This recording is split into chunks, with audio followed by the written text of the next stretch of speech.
And Paul Lindeman, who I invited here tonight, I wanted to invite him here to tell this story. And we have one of our local newspapers and one of our state newspapers here. This is a story that needs to get out there because this particular project has been moving on for a while.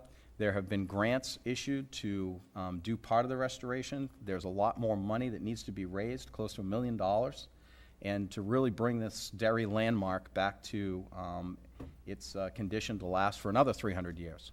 So, Paul, I'd like to invite you up and please inform the council, give that to the press, and inform the council all the work that you guys are doing on this particular project. And council, I want you to know that I'm working on scheduling our council retreat for July the 19th at the First Parish so that we can tour it prior to our goal-setting meeting. Paul. Well, thanks, Jim. I appreciate the kind words. I'm Paul Lindeman. I'm chair of the Friends of the Meetinghouse nonprofit doing fundraising. I'm on the Derry Town Heritage Commission. I'm on the First Parish Historic Department. And I've been working on this preservation work for around 10 years now. It is one of the biggest and most significant historic preservation projects in the whole state. And we'd like to tell you about it very, very quickly now. But as Jim mentioned, a month from now, hopefully you'll be on site. We'll be able to give you a tour and you can learn a lot more. There's an awful lot of detail behind this project, all aspects of it. But we're going to run through these points pretty quickly tonight. So you're probably familiar with Nutfield, the name of the territory that Derry, Londonderry, Wyndham, and Derryfield were all part of originally. The first settlers, led by Reverend McGregor from Northern Ireland, settled right there where First Parish is. They established First Parish Church. 50 years later, they needed more space. They built the current building, which is the second meeting house that they had. Today, it's very clearly the heart of that whole historic district. That district, 22 houses, are on the National Register of Historic Sites, and the meeting house is the anchor of all that. Significantly, it's going to be the home to the kickoff of the celebrations we have next year for the Nutfield 300th. That'll start in April. So the last few decades, it was not taken very good care of. There were a lot of problems with the timber frame, with the grade, with the dirt underneath the building. The tower was falling away from the building. The accessibility was basically a box on a forklift mechanism in a scary shaft, and the roof was hurting. So a huge amount of work to do, and very difficult to figure out how to tackle all that. But back then, we assembled a team, and we got going. The first step with a preservation project is a formal report called a historic assessment. We hired a historic architect to do that. He put all the challenging pieces that were in front of us into a coherent staged plan that we're still executing. And like any domain, there's a lot of formality to historic preservation. The type that we are doing is called rehabilitation, and that's preserving the building using traditional, historically sound materials and methods, but with the goal of an active, livable, usable building that contrasts, say, with pure preservation, where you pick a year, you make it a museum piece for that year. That really doesn't do any good to anybody. That's not what we're doing. We're doing rehabilitation. We got started after that, taking care of some really critical things, stopping the tower from moving apart and so forth. And then the most visible first step was in 2015, we took the steeple down. You can see part of this work was the structural analysis. All that red is timbers that have to be replaced, the yellow, those that have to be repaired. So you can see from that quite a bit of work ahead of us when we got started. We did lower the top in September of 2015. We had to do that before it fell down. We were afraid it might actually fall off that next winter. We had it on the lawn for a while. Hopefully you had a chance to see that. It was a pretty awesome site. We wanted to leave it there, but it was in such bad shape, we ended up having to take it apart. So we disassembled it in January of 2016, and it's currently living at our contractor's facility up in Nottingham, New Hampshire. And here you can get a taste of what preservation is like versus normal construction or repair work. Every piece that came off gets indexed, itemized, recorded. because it's our obligation to reuse everything we can, and where we can't reuse the literal piece, we need to fabricate one to match out of the same material. It's quite a management challenge, as well as executing all the work. In 2016, we got underway with a new foundation. The granite slabs that were underneath of it, we pulled aside carefully. We cut slices out of them. We lifted the building 5 feet in the air. We poured a state-of-the-art cement foundation with a crawl space. We put the building back down, and then we covered all the exposed cement with slabs of the original granite pieces. So we have a state-of-the-art foundation under there now, but literally the same granite the original builders put in place. It's really beautiful if you walk around outside. The other thing we focused on in 2016 was accessibility. We need to provide really good access for both people in wheelchairs and handicapped folks, as well as coffins, to get to everywhere in the facility. The Meetinghouse has 2 stories. The modern buildings adjacent have 2 stories. They're offset by half a story, so we have kind of challenging 4 levels to serve. And we came up with this pretty brilliant solution of putting this building, you can see that little red building in between the Meetinghouse and the modern building. In 2016, we completed the foundation, the shell of the building, and got the elevator shaft built, and then we ran out of money.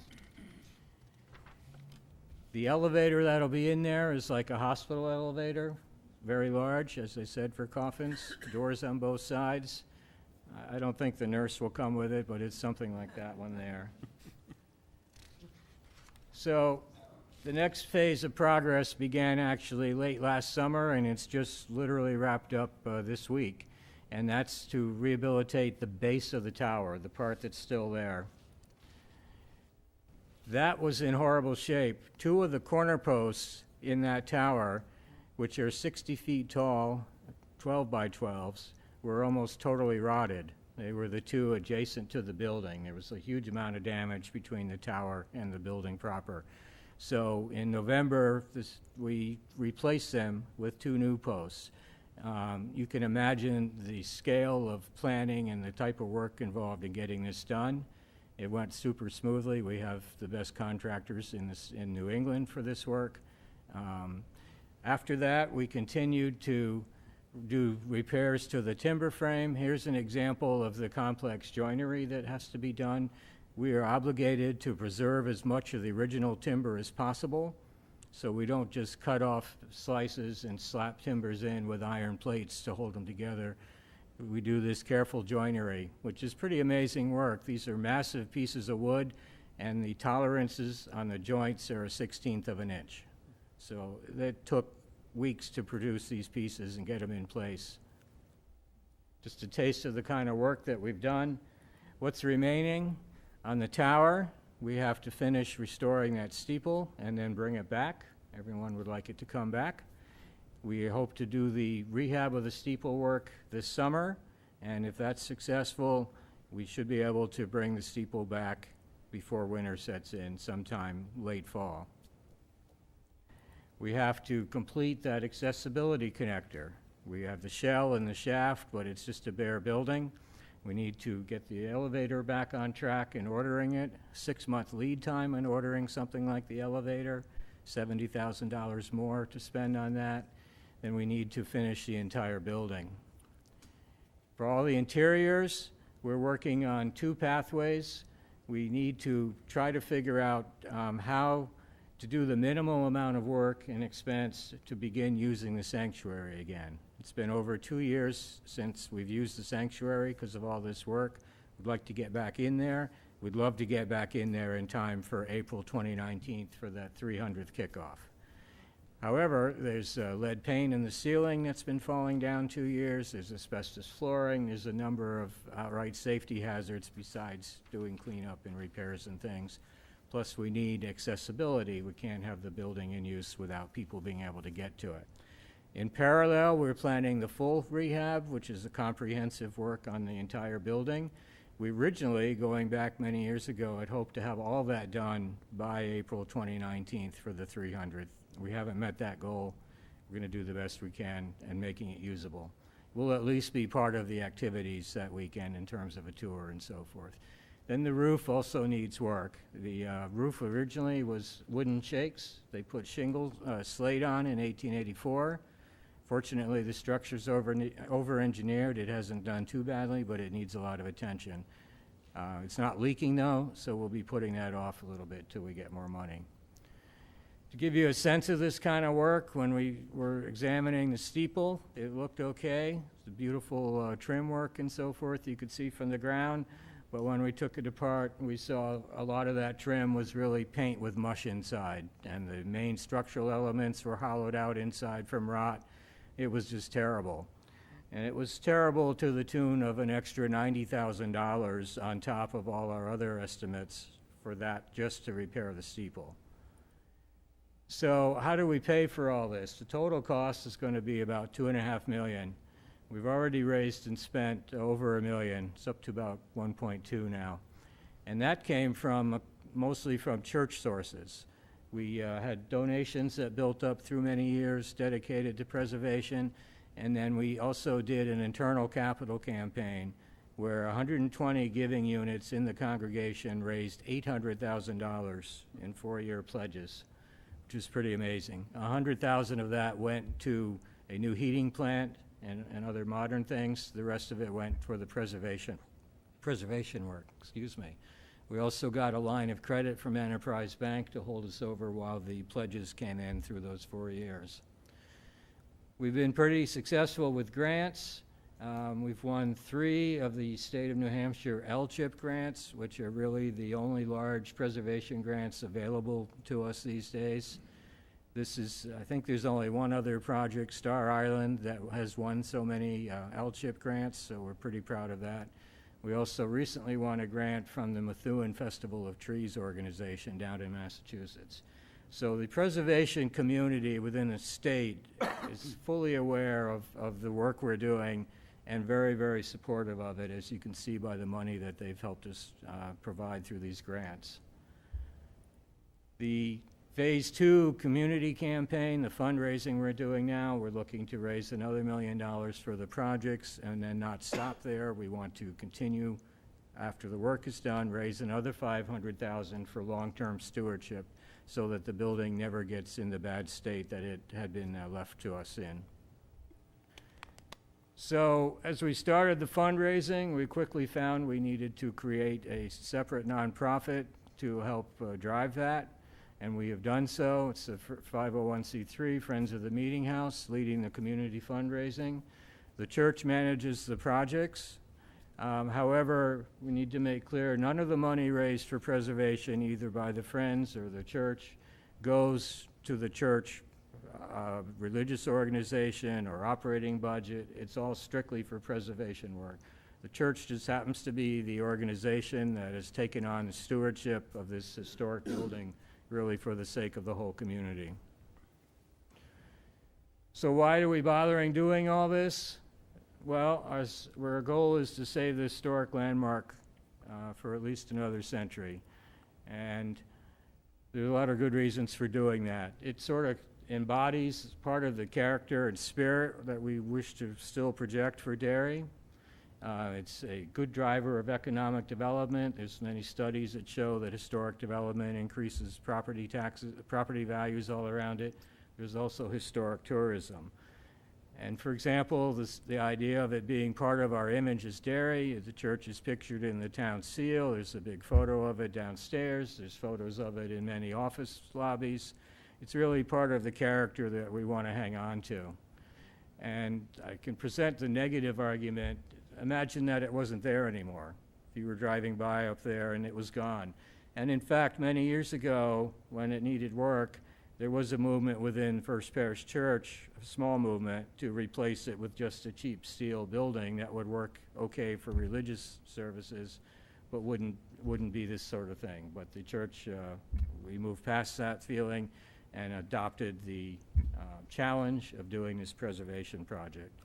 It's also going to provide a daily resource to the whole community. If you're up at First Parish any weeknight, you'll see the parking lot is full. There's multiple Boys and Girl Scouts, AA groups, there's blood drives held there.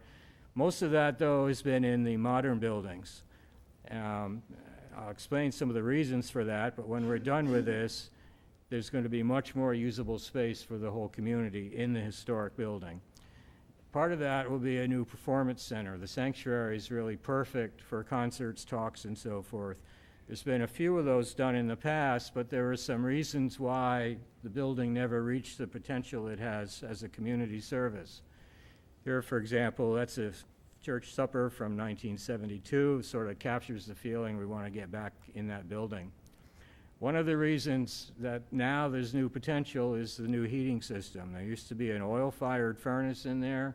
We've removed that. There's no active flame in the historic building any longer.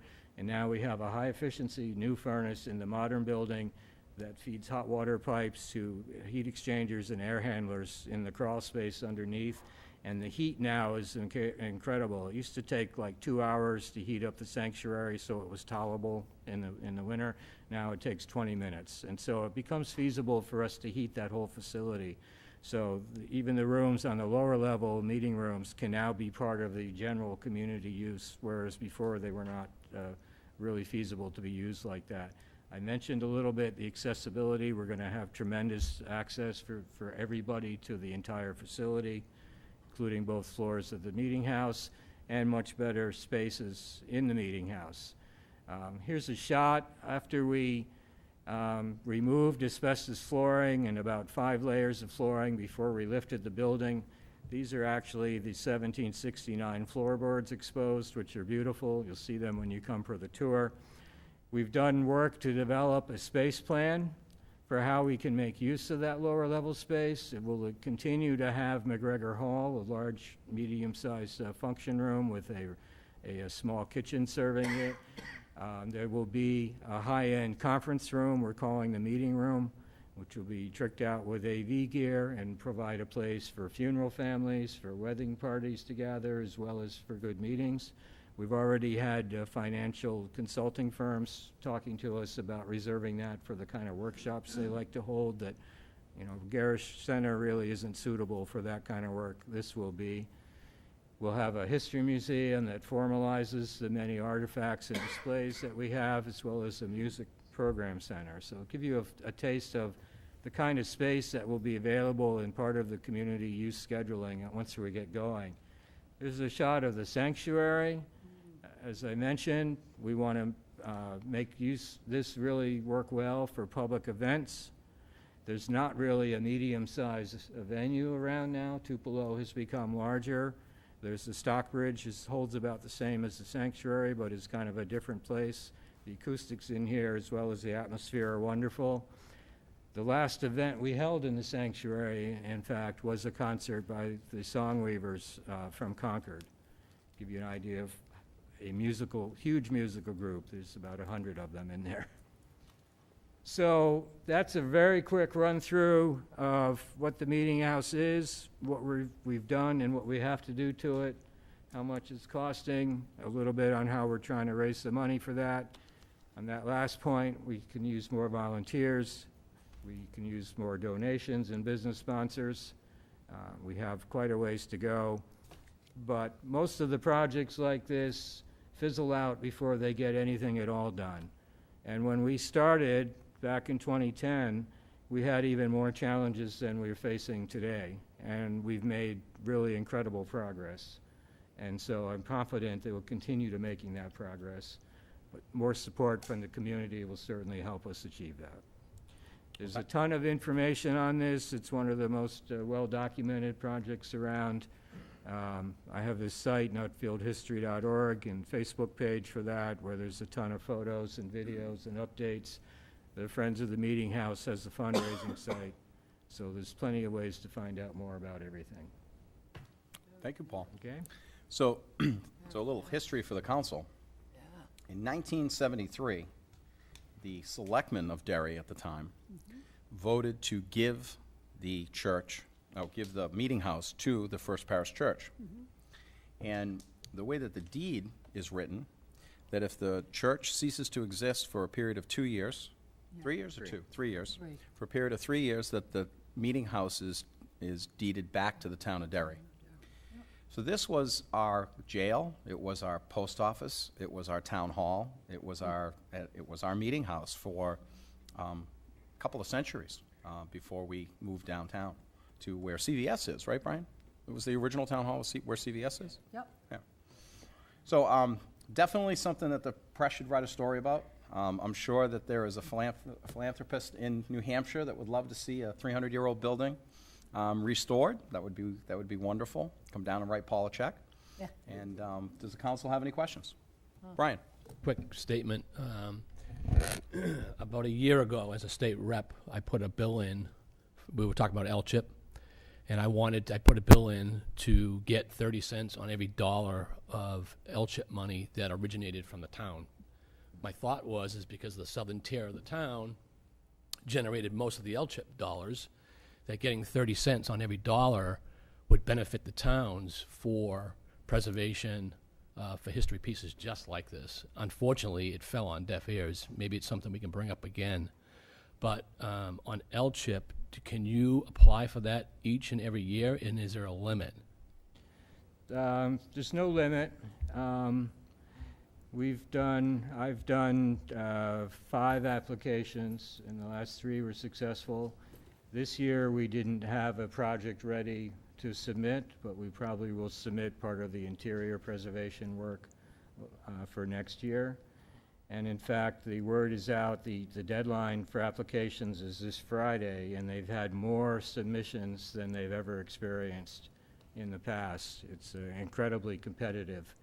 I have to say we've learned a lot about both strategically and literally in the application how to be successful with these grants, and have done so.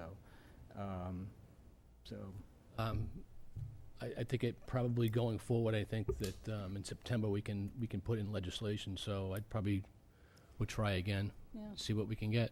It's worth a shot. Sure. Because we can raise some serious money. It's not only this building here, but there's other historical buildings in the town Certainly. that we could take care of.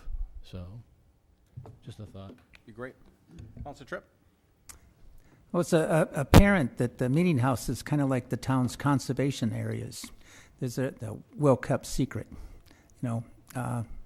But I believe you said that occasionally you guys conduct tours of the meeting house.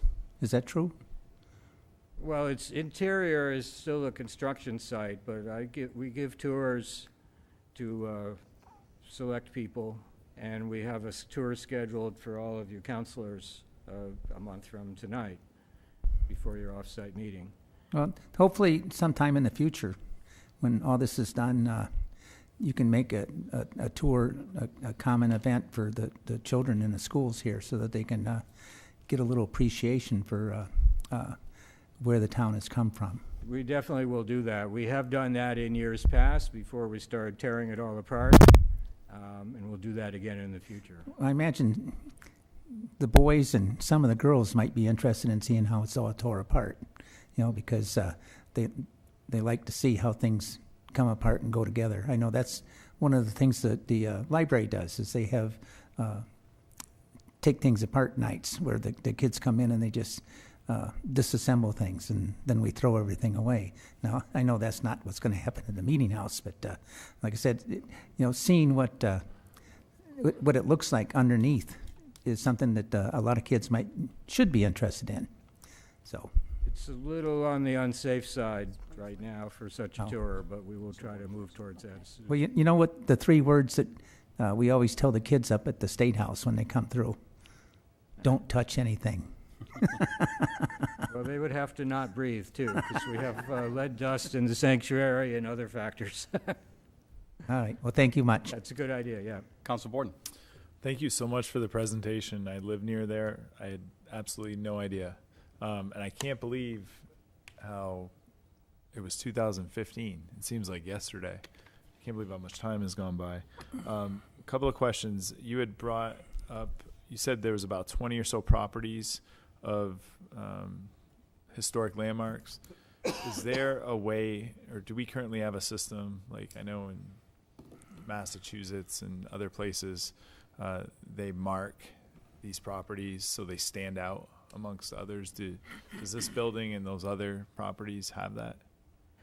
There's no marking on most of them are houses, private houses today, so there's no markings on them. They're all listed on the National Register of Historic Sites. We have, outside of the Meetinghouse, is a state highway historic marker about the first settling and the planting of potatoes. You may have seen we had Potato Fest a month ago. That was quite successful in honor of that. It's a possibility, is to put some kind of markers. Is there benefits? I believe there's like historic benefits are from the state. There's money to be had for communities who like keep their buildings. Is that what it is? Okay. And we've discussed it. With regards to the history museum, is it the intent to have a separate history museum for the Meetinghouse, or would it be the community? Well, I'm part of the History Museum downtown as well, and we already share artifacts and information. What this will be is, if you're in the Meetinghouse in the last decade, you would have seen various artifacts and posters and things most on the walls. Most of that was really from the 275th anniversary, and it was looking pretty shabby the last decade. And what we would like to do is have a more organized and secure way to showing off things. The church has a lot of artifacts that will stay with the church, that we'll have display cases for, as well as information panels. We have things like a huge restored Civil War GAR flag from the GAR post there. So this would really be Nutfield and church-oriented things. Okay, but so we do it's share with the History Museum. It's not the intent to move the... No. Okay. Not at all. And then for anybody who wants to get involved in fundraising and whatnot, is there a committee? Is this how they would get in touch with you? The Friends of the Meetinghouse, you can email that address or call that number or talk to me, or some of our folks are here. We would love to have more help. Great. Thank you. Councilor Katsoukaris. Thank you, Mr. Chairman. No, I just wanted to say that I have been to many Boy Scout and Girl Scouts affair at that church, and it was chock-full. It was amazing. I attended many funerals there. Sure. And the town used to have their recognition luncheon there. And it was an awesome, awesome place to have it. And it had a time when everybody got together. And it's a beautiful church, and I wish you the very best. I'm really happy to see that it's coming along so well. God bless. Well, thank you. We've also had things a few years ago. We had a reenactment of the splitting of Derry from Londonderry that was held there. Rick Holmes led that. Beautiful. And there's been a lot of activities like that through the years there. Any other questions, Council? Paul, thank you very, very much. Thank you. You I'll want see to just have your folks stand up and get the little recognition of who's here? Sure. This is Bill Mann. Yep. He's a co-chair of the Friends and has been working on the building projects as long as I have. Okay. And Beth Hunter, also on the Friends group and involved in the preservation work. Janet Weatherby is a key person on the Historic Preservation Committee at church, which works closely with all the preservation work. And Margie Ives is well known. She's been a spirit behind everything we're doing there. Yes. Thank you. Great. Congratulations. Congratulations. On behalf of the council, we want to thank all of you very much for all the work and effort that you've done to restore this Derry landmark. So thank you very much for coming in and presenting.